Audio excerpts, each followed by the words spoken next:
അടിപൊളിയാണ് വെക്കേഷൻ ടൂറൊക്കെ. അതെത്താ എന്നത്തെ പോലെ അവന്റെ പപ്പ പറ്റിച്ചിട്ടുണ്ടാവും. പപ്പനെ സമ്മതിപ്പിക്കാനുള്ള ഇതൊക്കെ അതിന്റെ അടുത്തുണ്ട്. അതാ എത്ര സൈന പറ്റിച്ചാണ്. ഇന്നോട് ടൂർ ഉണ്ടാവോ? സമയം ഉണ്ടല്ലോ, നമുക്ക് പോവേ. ഞാൻ മുമ്പിനോട് പറഞ്ഞു കൊടുക്കും. ടൂർ ഉണ്ടാവാത്തല്ലേ, അജി ധൈര്യമായിട്ട് പോയി പറഞ്ഞു. ടൂർ ഉണ്ടാകത്തല്ലേ ഇത്.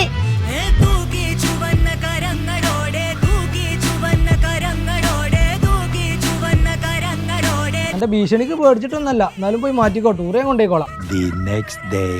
ഇനി ടൂർ ഉണ്ടോയില്ലാറുണ്ട്, അതൊക്കെ മൂന്നാർ എത്തിക്കണം, കൂടെ വെച്ചാൽ പോയി കണ്ടു കേട്ടോ. എത്താണോ പപ്പ ഈ ചായക്ക് കടിയൊന്നുമില്ലേ? ഈ കാട്ടിലുള്ള റിസോർട്ട് വന്നിട്ട് ചായ കിട്ടി തന്നെ വലിയ കിട്ടല. കാണിച്ചെടുക്കണോ ചെങ്ങായി ഇത്